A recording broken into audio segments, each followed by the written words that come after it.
When did they sort of officially declare it? Well, they officially declared it shortly after Christmas. And when you look around, you'll see the hills in the distance are fairly much torched.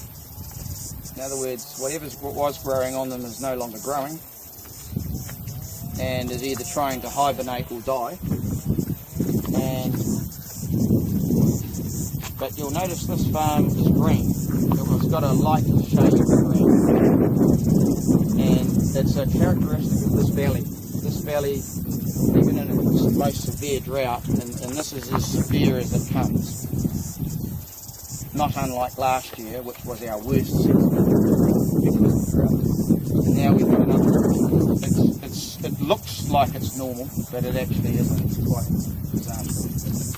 What it's done is it suppresses the yields of, in particular, grass, which is the bulk vast of the pastoral base is made up of grass, and so you can't actually feed the stock when you want to unless you come up with some other idea. So on this farm we have a variety of crops, and from October through to Christmas we grew brassicas.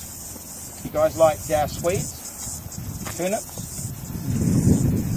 They're a sweet sort of a fruit that we can grow easily in bulk, and they're about 90% water, so only 10% dry matter. So to a cow, a fruit or a vegetable like that is very much like a cocktail.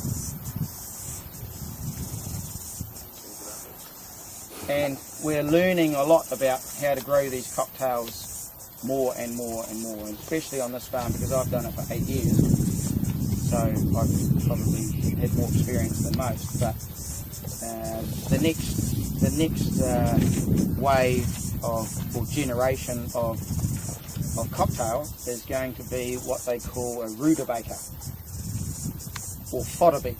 Have anyone heard of fodder beet? No. Okay.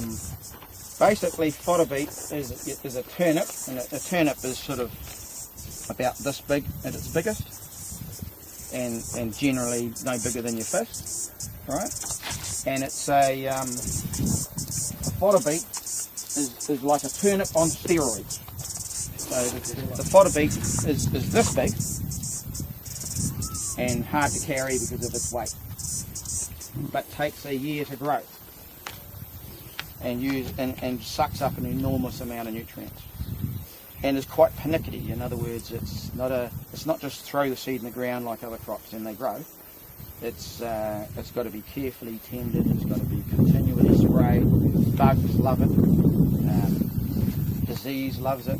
And there's a lot of things you've got to do with it to get it to do that, to get it to yield the way you want it. So it's not for the faint-hearted, but it's probably what we're going to try next. And the beauty about it is it grows on top of the ground. So it's like a big bulb, but actually just grows on top of the ground.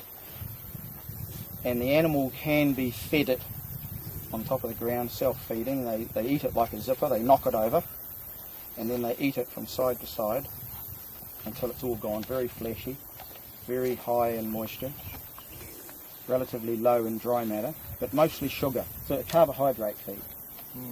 It's all sugar. And if you don't measure it carefully, you'll kill the cow. So it comes with all sorts of management problems, but it's going to be the next generation of fodder for cows, in particular milk production, as opposed to, say, dry cow feed, where we want to store cows in one place and just feed them something rich in nutrients over that period of time. We could also probably feed it for milk production, I think. It can be stored, it can be gathered up and stored, so you can have a bunker full of fodder beet, so it's easily stored. So it's a new generation feed that I think we'll probably get onto sooner or later. But in the meantime, brassicas for spring. You have to finish sowing your brassicas by late October. Forget sowing them after late October, because in this environment, our second worst feature, other than soil type, is the climate. And so if you don't get rain wasting their time trying to grow brassicas because they need rain because they're 90% moisture. So they suck up a lot of rain. If you don't get it, well, they can't grow. So I stop after the end of October. Whatever I've sown in the ground is what I've got. This year it was 15 hectares. And I take that through to Christmas and have it all fed off by the end of January. And then at that time, when there's no rain, I grow cereals.